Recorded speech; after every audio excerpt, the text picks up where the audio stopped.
ఏమంటున్నారంటే మేము కిడ్నీ ఇస్తాము కానీ ఉన్న ఆస్తి మొత్తం మాకే ఇవ్వాలి, మాకే రావాలి.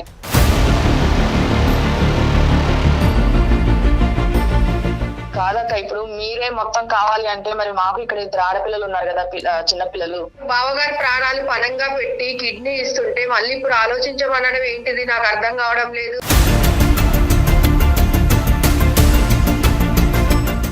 మా మరిది అసలు నోట్లో నాలుక లేనోడండి, ఈమె కొంగున కట్టుకొని తిరుగుతుంది, మీకు తెలియట్లేదు. కిడ్నీ ఇచ్చేయడమే ఆపేస్తాను నేను. ఎందుకు వచ్చింది మాకు ఈ బాధ చెప్పండి.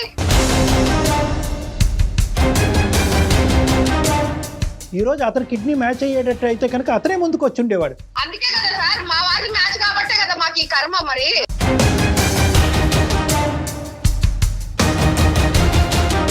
సమాజంలో ఉంటున్నామండి మనం, ఒక్కసారి ఆలోచించండి. మీకు కూడా పిల్లలు ఉన్నారు, ఒక కిడ్నీ కోసం ఇన్ని డబ్బులు తీసుకున్నారంటే వాళ్ళేం ప్రశ్నిస్తారో ఆలోచించుకోండి ఒకసారి. మాకు కావాల్సింది మాకు చేస్తేనే కిడ్నీ ఇస్తాము, లేకుంటే మాకెందుకు నోరు మూసుకొని గమ్మున కూర్చుంటాము.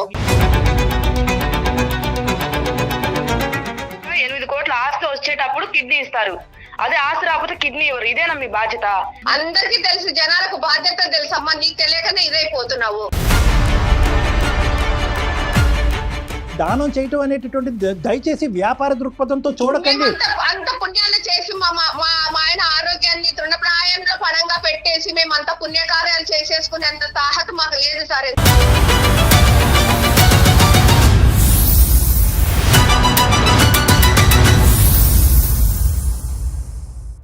సమర్పిస్తున్న వారు అవిస్ హాస్పిటల్. ఎవిస్ హాస్పిటల్ సమర్పించు అందమైన జీవితం కార్యక్రమానికి స్వాగతం. నమస్తే కళ్యాణ్ గారు. కళ్యాణ్ గారు, అనురాధ అని ఒక ఆవిడ మనకి మెయిల్ చేశారండి. ఫ్యామిలీ ఇష్యూ అన్నమాట. కొంచెం వినటానికి కొత్తగా అనిపించింది, విషయం అయితే మన అందరికీ తెలిసిన విషయాలే, బట్ వాళ్ళ సమస్య అనేది కొంత కొత్తగా అనిపించింది. సో మీ సమాధానం కోసం మీరు ఎలాంటి సలహా ఇస్తారని చెప్పి వెయిట్ చేస్తూ ఉన్నారు. తప్పకుండా కాల్ చేద్దామండి. మనం అన్ని తీసుకుంటున్నాం కదా జయ గారు, స్టూడెంట్ ఆస్పెక్ట్స్ తీసుకుంటున్నాం, ఫ్యామిలీ, కెరియర్ ఆస్పెక్ట్, లవర్స్ అన్ని తీసుకుంటున్నాం, అన్ని జోనర్స్ టచ్ చేస్తున్నామండి మాక్సిమం. అంటే మనం ఒక ఏరియాకి స్టిక్ ఆన్ అవుతున్నాం అనేటటువంటిది ఇది కాకుండా. అవునండి. హలో హలో, అనురాధ గారండి? అవునండి, నేను జయానండి, అందమైన జీవితం ప్రోగ్రామ్ నుంచి కాల్ చేస్తున్నాను. మేడం చెప్పండి మేడం. నమస్తే అండి, బాగున్నారా? బాగున్నానండి, మీరు బాగున్నారా? బాగున్నానండి. మీరు మెయిల్ చేశారు. సో నాతో పాటు డాక్టర్ కళ్యాణ్ చక్రవర్తి గారు కూడా ఉన్నారు. సార్ నమస్తే సార్. నమస్తే అమ్మా. నమస్తే అమ్మా. అను చెప్పండి అనురాధ గారు, మీ వయసు ఎంత, మీ సమస్య ఏంటో చెప్పండి. మీ కెరియర్ ఏంటి? సార్ నా 33 సార్ నా ఏజ్. ప్రెసెంట్ హౌస్ వైఫ్ గానే ఉన్నానండి. సో నా ప్రాబ్లం వచ్చేసి మా ఇంట్లో మా అత్త మామలకి 2 కొడుకులండి. ఓకే. సో పెద్ద ఆయన వాళ్ళ వైఫ్, నేను, మా హస్బెండ్, మా వారు 2వ వారు. ఉండేవాళ్ళము. అయితే రీసెంట్ గా ఏం జరిగిందంటే మా మామయ్య గారికి కిడ్నీ ప్రాబ్లం వచ్చింది. కిడ్నీ ప్రాబ్లం రావటం వల్ల 2 కొడుకులను చెక్ చేస్తే మా బావగారిది మా మామయ్యకి సెట్ అయిపోయింది కిడ్నీ. అయితే ఇప్పుడు మా తోటికోడలు గారు అనేది ఏంటంటే, ఆస్తి వచ్చేసి మొత్తం ఏదైతే ఉందో మాకు 2 ఎకరాల పొలము, 2 ఇల్లు ఇవన్నీ ఉన్నాయండి. మొత్తం ప్రాపర్టీ కలిపినా కూడా 8 crores మా వాల్యూ. సో మా బావగారి కిడ్నీ మా మామయ్య గారికి సెట్ అయింది కాబట్టి మా తోడుకోళ్ళు ఏమంటున్నారంటే మేము కిడ్నీ ఇస్తాము కానీ ఉన్న ఆస్తి మొత్తం మాకే ఇవ్వాలి, మాకే రావాలి.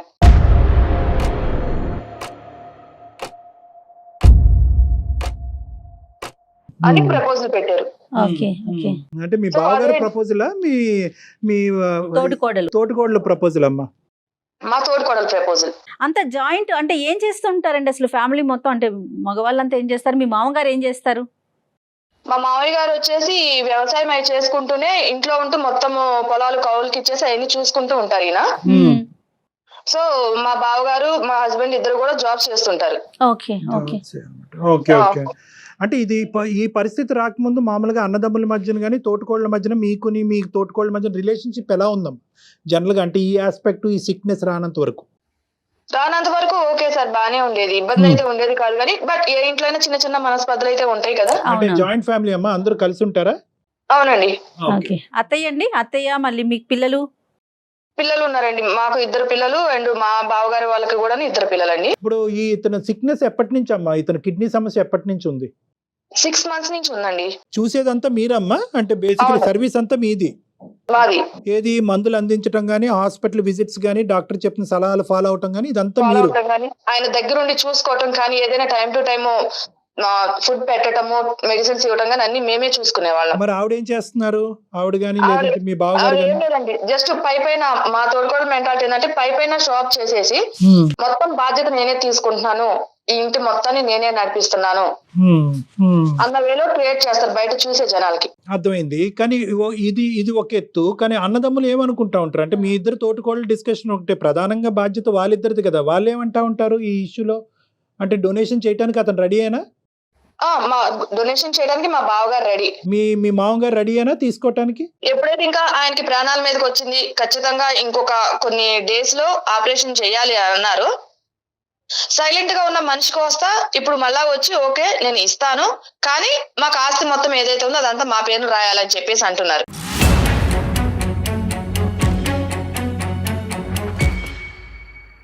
అంటే ఏంటి ఇప్పుడు అతని మాట, లేదంటే ఈవిడ నూరు పోసిందా? అంటే ఏమంటున్నారు మీరు? మీ కో సిస్టర్ ఏమన్నా ఉండిందా? అవును, మా కో సిస్టర్ సార్. ఎందుకంటే మా బావగారు అంత ఇది లేదు, మొత్తం ఆమె గుప్పట్లోనే ఉన్న మనిషి. మా తోడుకోడలు ఏది చెప్తే అది చేస్తారు. రైట్. మరి చిన్న కొడుకు అన్యాయం అయిపోతున్నాడు అనే బేసిక్ ఫీలింగ్ రావట్లేదా వాళ్ళకి? హెల్త్ అనే దాంతో పోల్చుకున్నప్పుడు? లేదండి, మా అత్తగారు కూడా ఏం ఆలోచిస్తున్నారంటే, ఆమె ఒక లేడీగా మా మామగారి ప్రాణాపాయాల నుంచి బయటపడితే చాలు అన్న ఉద్దేశంలో ఆమె ఆలోచిస్తున్నారు. కానీ ఇక్కడ కొడుకు ఏమవుతాడు, కొడుకు పరిస్థితి ఏంటి, కొడుకు పిల్లల పరిస్థితి ఏంటి? ఇప్పుడు ఎలా ఉందమ్మా ఇంట్లో వాడి వేడి ఎలా ఉంది? వాడి వేడి ఏం లేదండి, ఎవరెన్ని చెప్పినా ఎవరెన్ని చేసినా మాకు ఆస్తి ఇస్తే మేము కిడ్నీ ఇస్తాము, ఇంకా వాళ్ళు వేరే ఎవరి మాట కూడా వినట్లేదు మా తోడుకోవడం. చూడండి, భయం వేస్తుందమ్మా నిజంగా. అతను చావు బ్రతుకుల్లో ఉండటాన్ని కూడా ఈ రోజు దీన్ని ఒక వ్యాపారం కింద మలుపు తిప్పుకునేటటువంటి మనస్తత్వాలు ఉన్నాయా అంటే భయం వేస్తుంది నిజంగా. ఎలాంటి కాలం ఇప్పుడు ఏంటంటే ఆవిడ ఏమంటదమ్మా, ఇప్పుడు అదే డీలా అంతే, ఇంకేం లేదు. అసలు ఇంకా మాట్లాడే అవకాశం కూడా ఇవ్వట్లేదు సార్. ఎలా అంటే మీరు ఆస్తి రాస్తే మొత్తము కిడ్నీ ఇస్తాం, లేదంటే లేదు, ఇంకా వేరే ఎవరిని ఏ విషయం కూడా మాట్లాడటానికి ఆమె ఎక్స్పెక్ట్ చూపించట్లేదు. ఇప్పుడు మీరు రియాక్ట్ అవుతున్నారు, ఇదే ఈమెయిల్ మీ హస్బెండ్ ఎందుకు పంపించలేదు మాకు? అతను రియాక్ట్ అవ్వట్లేదు, అతనికి ఓకేనా ఈ డీల్? ఆయన ఓకే సార్, కానీ వీళ్ళు సొంత అన్న కాబట్టి వీళ్ళు ఏం మాట్లాడలేకపోతున్నారు. అటు అన్న అటు తండ్రి ప్రాణం కోసం కదా. అంటే కాదు, అంటే ఇప్పుడు ఓకే తండ్రిని కాపాడుకోవాలి అనేటటువంటి ఆలోచన కరెక్టే, దానివల్ల మీ హస్బెండ్ మాట్లాడలేకపోతున్నారు అన్నది అర్థం అవుతుందమ్మా. కానీ రేపు పొద్దున ఏంటి ఇంత చిల్లర డీల్ చేస్తున్నారు ఏంటి వీళ్ళు అనేటటువంటిది అతను కోపంగా లేదా? బ్రదర్ ని నిలదీయలేదా? ఏంటన్నయ్య ఇది తప్పు కదా అని అనలేదా? నిలదీయలేకపోతున్నారండి, ఎందుకంటే అన్నయ్య ఉన్న సిచ్యువేషన్ తెలుసు. ఇక్కడ ఏదైనా ఈయన ఎదురు తిరిగి అన్న కాదు అని అంటే రేపు అన్న పరిస్థితి ఏంటి? అన్నను కూడా పట్టించుకోదు, ఈ ఆస్తి కోసం ఇది చేస్తుంది కాబట్టి రేపు అన్నను కూడా పట్టించుకోదు అన్న మెతకతనాన్ని చూసి ఈయన కూడా ఏం మాట్లాడలేకపోతున్నారు. ఇప్పుడు ఇతను కిడ్నీ మ్యాచ్ అవ్వలేదా అమ్మా? లేదండి, మా హస్బెండ్ కిడ్నీ మ్యాచ్ అవ్వలేదు. ఒకప్పుడు మ్యాచ్ అయ్యి ఉంటే కనుక ఇతను కూడా ముందుకు వచ్చి ఉండేవారు. అవును, డొనేట్ చేయడానికి వితౌట్ ఎనీ డీల్స్. మా హస్బెండ్ కూడా అడిగారు, సార్ ఒకసారి చూడండి, ఫస్ట్ అనింది కూడా మా హస్బెండే, నా కిడ్నీ అంటే మ్యాచ్ ఏదైనా చూడండి, మా నాన్నగారికి నేను ఇస్తాను అని చెప్పారు. కాదమ్మా, ఈ రోజు మీరు మాకు ఈమెయిల్ పంపించడానికి ప్రధానమైన కారణం ఏంటమ్మా? ఆవిడ అంత బలంగా డీల్ క్లోజ్ చేసినప్పుడు మా దగ్గర నుంచి మీరు ఏమి ఎక్స్పెక్ట్ చేస్తున్నారు అనురాధ గారు? మా పిల్లల కోసం మా బావగారు వీళ్ళందరూ ఉన్నారు కాబట్టి ఎటు నుంచి ఏ సమస్య రాకుండా మీరు ఏదన్నా తగిన సలహా ఇస్తారు. ఆమె ఎవరి మాట వినే సిచ్యువేషన్ లేదు. మేము ఎవరినైనా కూర్చోబెట్టి పెద్ద మనుషులు కూర్చోబెట్టి మాట్లాడాలన్నా కూడా వినే సిచ్యువేషన్ లేదు. పెద్ద మనుషుల మాట కూడా ఆవిడ వినట్లేదు. ఇప్పుడు ఎంత టైం ఉందమ్మా మనకి ఈ డిస్కషన్ కి? ఇప్పుడు ఇది ఇంపార్టెంట్ కదా, అతని ప్రాణం కంటే మించింది ఏదీ లేదు. ఎంత వయసు ఉండొచ్చమ్మా మీ మామగారికి? మా మామగారికి 69 ఉంటాయండి. 69 years. ఇప్పుడు ఎంత టైం ఉందని చెప్పారు డాక్టర్స్? అంటే ఎంత టైం లోపల మనం సర్జరీకి వెళ్ళాలి, ట్రాన్స్ప్లాంటేషన్ కి వెళ్ళాలి? 1 week అండి. అబ్బో, అయ్యో. కాబట్టి ఆమె ఇంత గట్టిగా కూర్చున్నారు. అది థ్రెట్. ఇది లిటరల్లీ చెప్పాలి అంటే ఇది ఒక బ్లాక్ మెయిల్, థ్రెట్ అనుకోవచ్చు. బెదిరింపే. థ్రెట్ మీద టైం ఎక్కువ లేదు, తక్కువ టైమే ఉంది.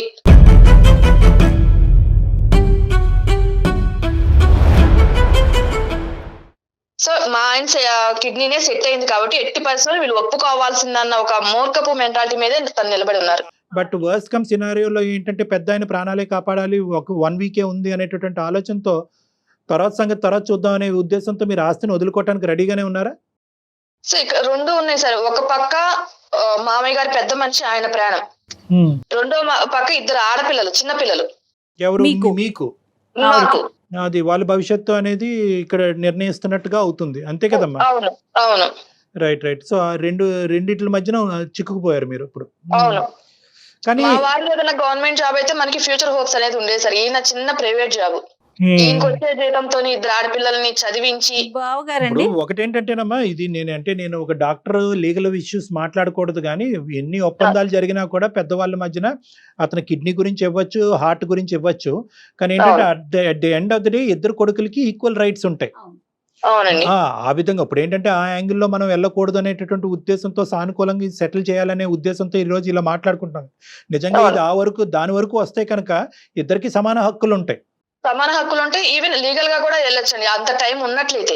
లీగల్ గా వెళ్ళొచ్చు, ఇప్పుడు వెళ్ళొచ్చు, రేపు పొద్దున ఆపరేషన్ అయిన తర్వాత కూడా వెళ్ళొచ్చు. కానీ ఏంటంటే ఆ పోరాటం ఎలా ఉంటుందంటే ఇంకా మొత్తం కుటుంబాన్ని అంతా విడదీయటం అవుతుంది. రెండో అంశం ఏంటంటే అది ఆ లీగల్ లెక్క చెల్లాలి అంటే కనుక కొన్ని సంవత్సరాలు పట్టొచ్చు. కొన్ని సంవత్సరాలు పట్టొచ్చు. అలానే మామయ్య గారు అయితే ఎవరైతే ఉన్నారో ఆయన కూడా ప్రాణాలు ఇది ఉండాలి కదా. అదేలేం. సో ఏదన్నా కూడా ఒక సానుకూలమైనటువంటి వాతావరణంలో నిర్ణయం తీసుకుంటే మంచిది అన్నట్టుగా మీరు మార్క్ చేశారు. ఒకసారి ఏమైనా మాట్లాడదామండి మీ కో సిస్టర్ తో, ఆవిడ మాట్లాడతారా? తప్పకుండా మేడం, ఒకసారి కలుపుతాను. కలపండి. మాట్లాడే వ్యక్తి మీ కాల్ ని హోల్డ్ లో పెట్టారు, దయచేసి లైన్ లో వేచి ఉండండి. ఆప్కా కాల్ హోల్డ్ పర్. హలో అక్క. చెప్పమ్మా. ఎక్కడున్నారక్క? ఇంట్లో ఉన్నాను. నువ్వు ఇంకా ఊరికి రాలేదా? లేదు. ఎలా ఉంది ఇప్పుడు? మామయ్య గారికి ఎలా ఉంది? హాస్పిటల్ తిరుగుతున్నాం, వస్తున్నాము. ఇంకొక వారం రోజుల్లో ఆపరేషన్ ఉంది కదా, నువ్వు ఇంకా అక్కడే కూర్చుంటావా? లేదు, రావాలి. కానీ మీరు ఆస్తి గురించి ఏమన్నా ఇంకొకసారి ఆలోచించారా? ఇప్పుడు ఆలోచించడం ఏముంది? కాదక్క, ఇప్పుడు మీరే మొత్తం కావాలి అంటే మరి మాకు ఇక్కడ ఇద్దరు ఆడపిల్లలు ఉన్నారు కదా, చిన్నపిల్లలు, వాళ్ళ భవిష్యత్తు గురించి అని ఒకసారి ఆలోచించి మళ్ళీ నిర్ణయం తీసుకుందక్క. అయినా ఇంత రిస్క్ తీసుకొని మేము కిట్టి మార్పిచ్చి బావగారిని మేము ఎట్లా చూసుకోవాలా? ఒక మనిషిని ఆయనని గాజు బొమ్మలాగా కాపాడుకొని రావాలి. ఆయనని ప్రాణం పనంగా పెట్టి మామగారికి ఒక జీవితాన్ని ఇస్తుంటే నువ్వు ఇలా మాట్లాడడం నాకు అర్థం కావడం లేదు. సరే అక్క, ఎన్ని చెప్పినా నువ్వు వినాలా లేవు. అందుకే అందమైన జీవితం అనే ప్రోగ్రామ్ నేను మెయిల్ పెట్టాను, మన ఇష్యూ గురించి, మన సమస్య గురించి. వాళ్ళెందుకమ్మా, అత్తయ్య గారు అన్ని నిర్ణయం తీసుకున్న తర్వాత మళ్ళీ మాట్లాడడం. నమస్తే అమ్మా. నమస్తే అండి, నేను జయానండి, అందమైన జీవితం ప్రోగ్రాం నుంచి. సారీ అండి, మీకు తెలియకుండా తను జస్ట్ మీ సమస్యని ఒక పరిష్కారం కోసం అన్నట్లుగా మాకు ఒక మెయిల్ చేశారు. నమస్తే అమ్మా, గాయత్రి గారమ్మా, మీ పేరమ్మా? నమస్తే సార్, నా పేరు గౌతమి సార్. గౌతమి, సారీ గౌతమి గారు. అమ్మ ఇప్పుడు చూడండి, మీకు ఇదేంటంటే వారం రోజుల్లో సర్జరీ పెట్టుకుని ఇదంతా చాలా అసందర్భంగా మీకు అనిపించవచ్చు. కానీ ఏంటంటే ఎంతమంది పెద్ద మనుషులు వచ్చినా చెప్పినా కూడా నాకు అతని ప్రాణాలు ఎంత ఇంపార్టెంటో ఇక్కడ నాకు రావాల్సినటువంటి మొత్తం షేర్ అంతా నాకే రావాలి అనేటటువంటి అభిప్రాయం. ఎందుకంటే మా హస్బెండ్ రిస్క్లోకి వెళ్ళి అతను డొనేట్ చేస్తున్నాడు అనేటటువంటి ఆలోచన మీకు ఉన్నా కూడా కొంతమంది చూసేటటువంటి ప్రేక్షకులు కానీ నాలాంటి వాళ్ళు కానీ అవును కదా, అతను కూడా ప్రాణాలకు పణంగా పెట్టి ఒక కిడ్నీ డొనేట్ చేయటం, రేపొద్దున ఇతని కిడ్నీకే ఏదైనా ప్రాబ్లం వస్తే కనుక ఈ పిల్లల భవిష్యత్తు ఏంటి అనే పరిస్థితి ఏర్పడటం వల్ల అతను బహుశా ఇది ఆస్తికి ముడిపెట్టచ్చు అనేటటువంటి ఆలోచన ఉన్నా కూడా ఎక్కడో ఇది సిచ్యువేషన్ని అడ్వాంటేజ్ తీసుకుని మీరు దీన్ని ఒక వ్యాపార రీత్యా ముందుకెళ్తున్నట్టు నాకు అనిపిస్తుందమ్మా. అంటే ఈ వర్డ్ నాకు, అంటే మీరు ఎంత సేవ చేస్తున్నారు మీ మామగారికి, మీరు ఎంత ముందుకు రావాల్సింది వచ్చింది. ఎందుకంటే ఎంత తండ్రి అయినా కూడా డొనేట్ చేయటం అనేటటువంటిది ఒక పెద్ద ప్రక్రియ. ఎందుకంటే డోనర్కి రెసిపియంట్కి ఈక్వల్గా హెల్త్ రిస్క్ ఉంటుంది. ఇతనికి ఎనస్థీషియాలోకి వెళ్ళాలి, రేపొద్దున ఇతనికి ప్రాబ్లం వస్తే కనుక ఇంకో సమస్య రావచ్చు, ఇలాంటి రకరకాలు ఉంటాయి. సో ఇక్కడ మీరు చేసినటువంటి సాక్రిఫైస్ ఎంత గొప్పగా మాట్లాడుకోవచ్చో, మీరు అడిగినటువంటి డిమాండ్ వల్ల మీరు మిమ్మల్ని అంత కిందకి దిగజార్చుకున్నారు అనేటటువంటి అభిప్రాయం నాకు కలుగుతుందమ్మా. ఇదేదో డీల్ కుదుర్చుకున్నట్టు అనిపిస్తా ఉందండి వింటుంటే. లేదు మేడం ఆ మాట అసలు అనకండి. మీకు తెలియని ఒక విషయం చెప్పమంటారా? తను నా తోడికోడలే కాకుండా నా సొంతం చెల్లెలు కూడా మేడం. మేము ఇద్దరం ఒకింటి నుంచి ఇక్కడ వచ్చినాం మేడం.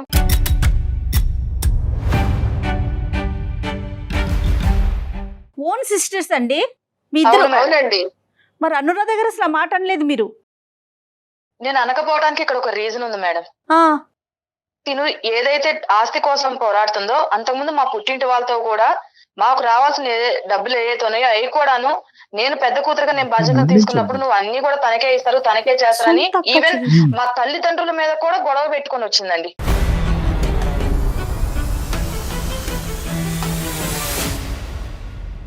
సో దానివల్ల వాళ్ళని ఏమైందమ్మా? కనీసము ఇక్కడికి వచ్చిన తర్వాత ఏనాడు కూడా వాళ్ళు తిన్నారా, వాళ్ళు ఉన్నారా, వాళ్ళు ఏం చేస్తున్నారు అనేది తనకు అనవసరం అండి.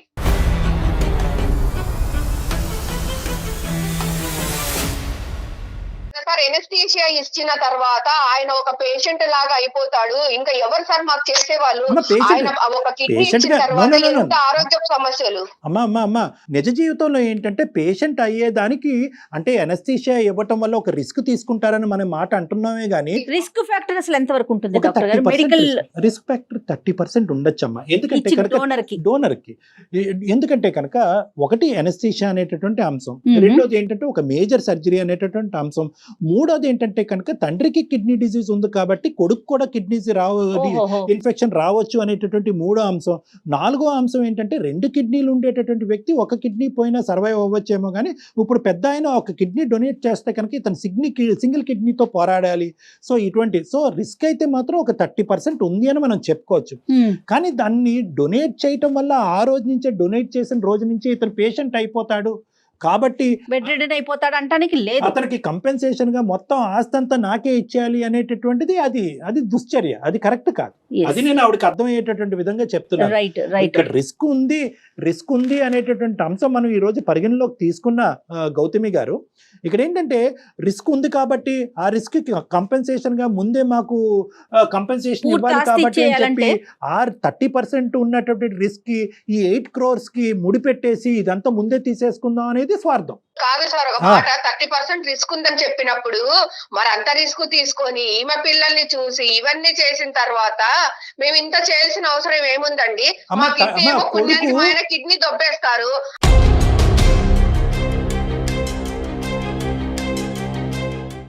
మా మరిది అసలు నోట్లో నాలుక లేనోడండి, ఈమె కొంగున కట్టుకొని తిరుగుతుంది, మీకు తెలియట్లేదు.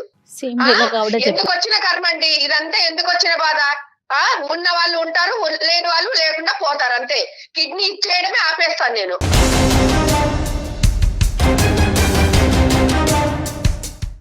ఎందుకు వచ్చింది మాకు ఈ బాధ చెప్పండి. పెద్ద మనుషుల ముందు కూడా ఇట్లే మాట్లాడతారు. సరిపోద్దండి, బయటకేమో అన్ని చేస్తున్నాము, నేను చేస్తున్నాను, బయట జనాలందరికీ నేనేదో కష్టపడుతున్నానని చూస్తారండి. ఇంట్లో పనులు చేసే వాళ్ళకి ఇవన్నీ కుదరదు కదండి. కాదండి, సొంత ఒక తల్లి కడుపును పుట్టిన మీ ఇద్దరు ఇట్లా పోట్లాడుకోవచ్చు ఒక చిన్న విషయానికి, అది డబ్బుల కోసమా? ఒక పక్కన పుట్టినీళ్ళు, ఒక పక్కన మెట్టినీళ్ళు. ఆల్రెడీ మీ ఇద్దరికి ఒక బంధం ఉంది, రక్త బంధం ఉంది. ఏం కళ్యాణ్ గారు?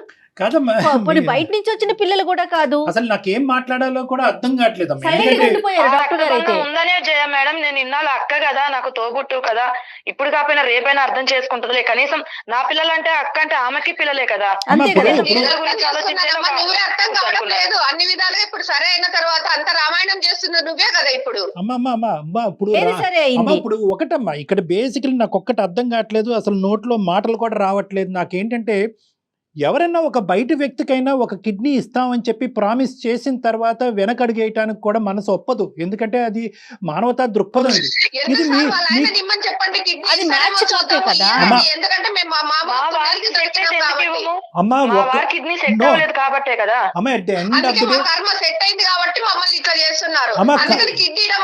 అనుకోండి ఆశలో సమభాగం తీసుకుంటారు. ఎవరికి ఎంత వస్తే అంతే ఇస్తారు కదా. వచ్చిన తలనొప్పి. గౌతమి గారు ఆ పెద్ద ఆయన ఈ మాటలన్నీ వింటే కనుక వారం రోజుల తర్వాత సర్జరీ కూడా వద్దు, ఈ క్షణాన్ని నేను చచ్చిపోతానని అంటాడు అతను.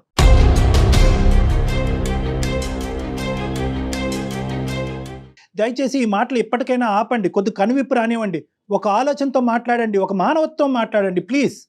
2 నిమిషాలు వినండి. ఈరోజు అతను కిడ్నీ మ్యాచ్ అయ్యేటట్టు అయితే కనుక అతనే ముందుకు వచ్చి ఉండేవాడు. ఇక్కడ మ్యాచింగ్లు మిస్ మ్యాచింగ్లు అనేది కాదు, మనిషి ప్రాణం కదా.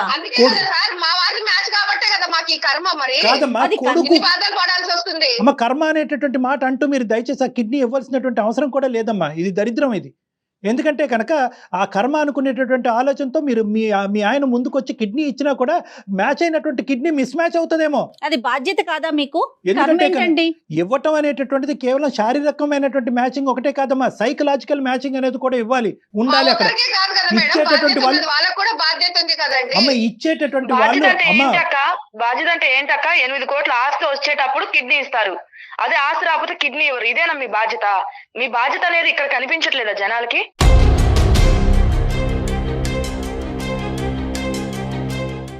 అమ్మా అందరికీ తెలుసు, జనాలకు బాధ్యత తెలుసు అమ్మా, నీకు తెలియకనే ఇదైపోతున్నావు. అమ్మా. మా బాధ్యత, మేము ఎన్ని బాధలు పడుతున్నావు అన్నది పొద్దున్న లేచినప్పటి నుంచి హాస్పిటల్లో ఉండాలి, ఇటు భర్తను చూసుకోవాలి, మా ఆయనకు నానా టెస్టులు చేస్తున్నారు, పిల్లల్ని చూసుకోవాలి, ఈమె పిల్లల్ని చూసుకోవాలి, ఎన్ని చూసుకోవాలి, అత్తగారికి సర్ది చెప్పాలి, ఆమె పిల్లలు చూసుకునేటప్పుడు నువ్వు ఆలోచిస్తావు కదా. కాదమ్మా పిల్లల గురించి ఆలోచన రావట్లేదు. అనురాధ ఇప్పుడు ఒకటి ఇక్కడ ఏంటంటే ఆవిడ ఎప్పుడైతే కనుక కిడ్నీ ఇవ్వటానికి డబ్బులకి ఆస్తులకి ముడిపెట్టిందో ఆవిడ ఆటోమేటిక్ గా చెడు అనే కేటగిరీలోకి వెళ్ళిపోయింది. కానీ ఇక్కడ ఆవిడ చెప్పేటటువంటి ఒక వ్యాలిడ్ పాయింట్, మిమ్మల్ని అడగవలసినటువంటి ఒక ముఖ్యమైనటువంటి అంశం ఏంటంటే, ఇంట్లో ఇంత స్ట్రెస్ టెన్షన్ ఉన్నప్పుడు ఆవిడ అంత కష్టపడుతున్నప్పుడు మీరు ఎందుకు ఆ బాధ్యతను పంచుకోవట్లేదు? పోనీ హాస్పిటల్ పరమైనటువంటి అంశాల్లో మీరు అది చేసుకోలేనప్పుడు అట్లీస్ట్ కుటుంబానికి సంబంధించినటువంటి బరువు బాధ్యతలు మీరు చేపట్టచ్చు కదా. ఏ రోజు వచ్చి వంట చేయదండి, ఏ రోజు వంటగదికి వచ్చి వంట చేయదు. ఆమె పిల్లలు కానీ కనీసం అని అంటే తెలుసా, పెద్దమ్మని నా దగ్గరికి పరిగెత్తుకుంటూ వస్తారు, ఏదైనా కావాలంటే వాళ్ళు నన్నే అడుగుతారండి. నిద్ర మంచం లేస్తే పిల్లలు నా దగ్గరికి వస్తారండి, నన్నే ప్రతి ఒక్కటి అడుగుతారండి. మీరు రెస్పాన్సిబిలిటీ వంట చేయనీది పిల్లలు వస్తారంటుంది కదా. వంట చేయకపోవడానికి కారణాలు ఏంటంటే, కూరగాయలు కోసి ఇచ్చి మొత్తం సిద్ధంగా పెట్టాను నేను వండాలి, నేను వంటే నలుగురు తినాలి, ఈ అమ్మాయి చేస్తుంది వంట చేస్తుంది అనిపించుకోవాలా. నా పిల్లలు పెద్దమ్మ అది ఇది అంటే మొత్తం బీరువా తాళాలు గాని డబ్బు వ్యవహారాలు గాని అన్ని ఆమె నడపాలి.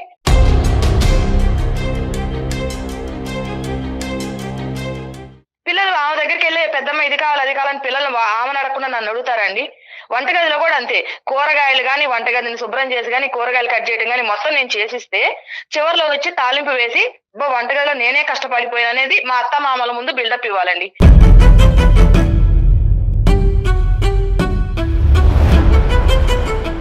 అమ్మ అనురాధ గారు అండ్ గౌతమ్ గారు దయచేసి వినండి. మీ తోటకోడ ఎంత దారుణంగా మాట్లాడుతుందో చూశారు కదా సార్ మీరు.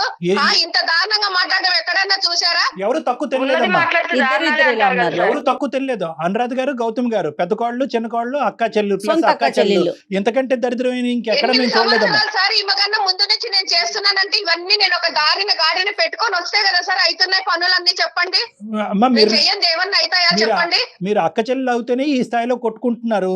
మీరు నిజంగా కూర్చున్నామా, అందంగా రెడీ అయినామా, ఏ ఫంక్షన్ లకు వెళ్ళాలన్నా ముందుండడము అంతే. వెనకాల మేమన్నీ చేపించి చెంది రెడీ చేసి పెట్టుకొని అన్ని చేస్తే పొద్దు నుంచి రాత్రి పడుకునేటప్పుడు వరకు ఎన్ని చెయ్యాలంటే అన్ని చేస్తున్నాము. అమ్మా ఒక్క నిమిషం అమ్మా, గౌతమ్ గారు వింటారా? నీకు అర్థం కావడం లేదు, అన్ని చేసి పెడుతున్నాం కాబట్టి నీకు వడ్డించిన విస్తరలాగా ఉంది కదా జీవితం, అందుకోసం ఇట్లా మాట్లాడుతున్నావు. తోటకోళ్ళ అంశాలు ఇవన్నీ మాట్లాడుకుంటే ఈ వారం రోజులు కూడా అయిపోతుంది. ఆ పెద్ద చూపండి సార్. ఏమీ లేదు, మాకు కావాల్సింది మాకు చేస్తేనే కిడ్నీ ఇస్తాము, లేకుంటే మాకెందుకు నోరు మూసుకొని గమ్మున కూర్చుంటాము.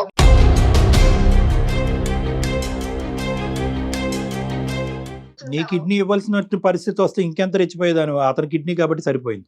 అది కాదమ్మా గౌతమి, ఒక్క నిమిషం అమ్మా.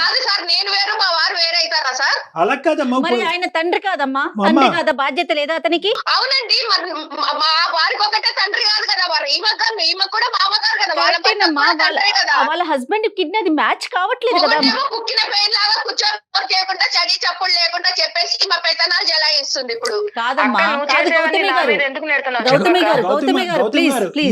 ఇది ఒకటమ్మా, వాళ్ళకి అవకాశం రాలేదు, మీకు అవకాశం వచ్చింది. ఇది ఒక పుణ్య కార్యక్రమం కింద చూడండి అమ్మా. పెద్ద ఆయనకి దానం చేయటం అనేటటువంటి దయచేసి వ్యాపార దృక్పథంతో చూడకండి. అంత పుణ్యాలు చేసి మా ఆయన ఆరోగ్యాన్ని తృణప్రాయంలో పణంగా పెట్టేసి మేము అంత పుణ్యకార్యాలు చేసేసుకునేంత సాహత మాకు లేదు సార్.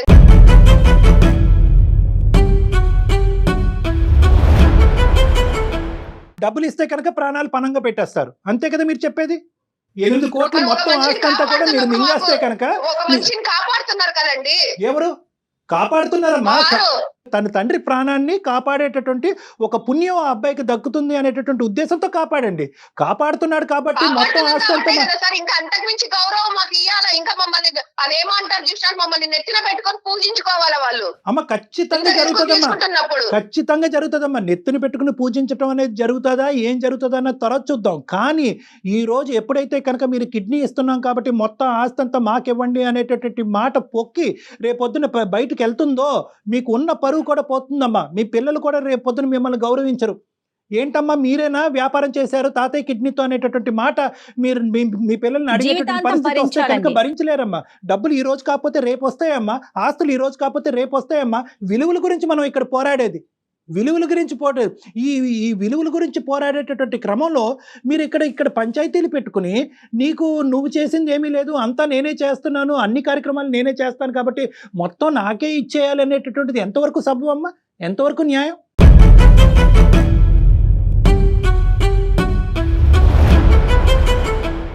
అతను పోతే పోయాడు, మేము కిడ్నీ మాత్రం ఇవ్వము, ఆస్తి వస్తే కనుక అతను బతికించుకుంటాం, లేదంటే అతను చచ్చిపోవటానికైనా అతను కొరువు పెట్టడానికైనా మీరు రెడీ అనేటటువంటి పదాలు మీరు వాడుతుంటే మానవత్వం ఏ దిక్కుతోచని పరిస్థితికి పోతుంది అనేది భయం వేస్తుందమ్మా.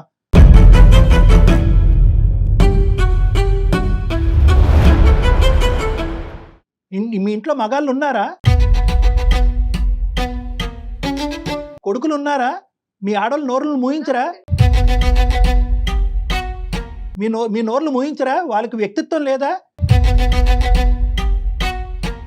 అన్నదమ్ములు ఇద్దరు కలిసి కట్టుకోవచ్చి తండ్రి ప్రాణాలను కాపాడాలని ముందు చూపుతో ముందుకెళ్ళి మీ ఆడవాళ్ళని మీ నోట్లకి టేపులు వేస్తే కనుక మేము ఈ దరిద్రం వినవలసినటువంటి అవసరం కూడా మాకు లేదు.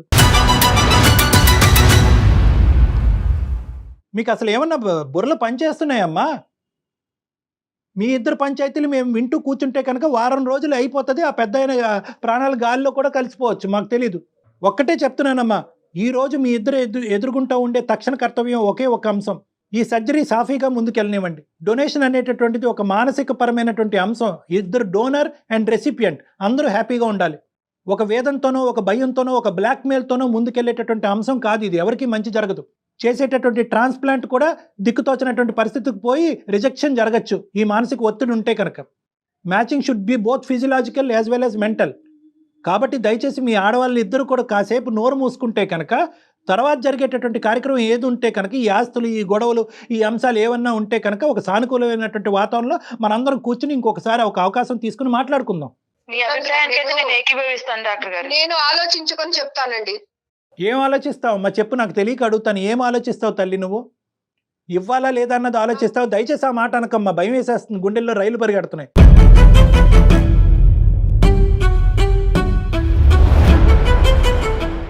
ఇవ్వాలా లేదా అన్నది ఆలోచిస్తావా?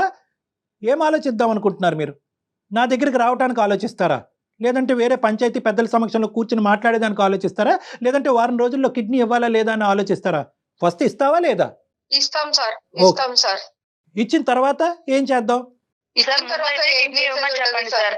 తర్వాత మీ దగ్గరకు వచ్చేసి మీ సమక్షంలోనే ఏదైనా రాతకోతలు ఉన్నా కూడా, ఏదైనా ఫైనల్ డెసిషన్ ఉన్నా కూడా మీ సమక్షంలోనే ఒక లాయర్ని పెట్టుకొని కాదమ్మా, ఒక అడ్వకేట్ ని పెట్టుకుని ముందు డాక్టర్ గారు చెప్పినట్టు సజావుగా ఆ సర్జరీ ఏదో అయితే ఆ పెద్ద ఆయన కొంచెం ఊపిరి పీల్చుకుంటాడమ్మా. అది అయిపోయినాక కూర్చుందాం.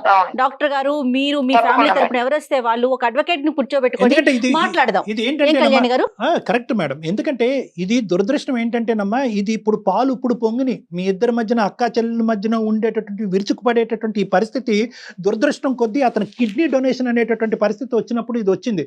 బెండకాయ ఆవిడ కట్ చేస్తుందండి, ఉప్పు నేనేస్తానండి, వాకిళ్ళు ఆవిడ ఊడుస్తుందండి, కల్లాబు నేను జల్లుతానండి, ఏందమ్మా ఈ గోలంతా? లేదంటే ఇద్దరు పనులను పెట్టుకోండి, ఆ పనులకి ఇచ్చి పనులు చేసుకోండి, మీ ఇద్దరు సాఫీగా పెద్దవాళ్ళని చూసుకోండి. సో ఇవన్నీ కూడా మనం ఒక సానుకూలమైనటువంటి వాతావరణంలో కూర్చుని మాట్లాడుకుందాం. ఫస్ట్ నా విన్నపం మీరు ఇందాక చెప్పినట్టుగా ఏంటంటే పెద్ద ఆయన సర్జరీ వరకు ఎటువంటి ఆటంకం లేకుండా, ఎటువంటి డిఫరెన్స్ ఆఫ్ ఒపీనియన్ లేకుండా మీరు చేయించడం అన్నది ఇంపార్టెంట్. దానికంటే ముందు నేను ఇంకోటి కూడా అంటాను, ఎలాగైతే మీరిద్దరు మాట్లాడారో ఒకసారి మీ హస్బెండ్స్ కూడా నాతో ఒకసారి మాట్లాడిపించండి. ఎందుకంటే ఇక్కడ వాళ్ళు ఇద్దరికి ఒకరికి 4 లేదు అనుకున్నాం, ఇద్దరికి 4 లేదు అనిపిస్తుంది నాకు. ఈ టాపిక్ దయచేసి ఇక్కడతో ఎండ్ చేయండి. ఓకే అనురాధ గారు అండ్ గౌతమి గారు, ఓకే మేడం. వన్స్ సర్జరీ అయిపోయినాక మళ్ళీ మాట్లాడదామండి, ఒక్కసారి కూర్చుందాం. ఏమండి? సరే మేడం. రైట్ అండి, థ్యాంక్ యూ సో మచ్. నమస్తే. నమస్తే. నాకైతే అసలు ఇది ఒక ఎండికి రాదు, అసలు పెద్ద అయిన జీవితం ఏమైపోతుంది అనిపించి అంతకన్నా ఆశ్చర్యం ఏంటంటే ఇద్దరు అక్కా చెల్లెళ్ళు. చాలా ఆశ్చర్యం వేసిందండి. ఒక ఇంట్లో పెరిగిన పిల్లలకి ఇలా ఉంటుందా? డబ్బుల పరంగా వచ్చేసరికి అంటే ఆస్తి అనే విషయం అంశము తెర మీదకి వచ్చేసరికి ఇంకా సొంత అక్క లేదు, చెల్లి లేదు, అన్న లేదు, తమ్ముడు లేదు, అంతే కదండి. Money makes everything and money makes monkey things అంటారు కదా, మంకీ థింగ్స్ ఇవన్నీ. ఏదేమైనా ముందు సర్జరీ అయిపోతే దాని తర్వాత కార్యక్రమం ఏదో మనం చూడొచ్చు. అవును మేడం. రైట్ కళ్యాణ్ గారు, నమస్తే. సమర్పిస్తున్న వారు అవిస్ హాస్పిటల్.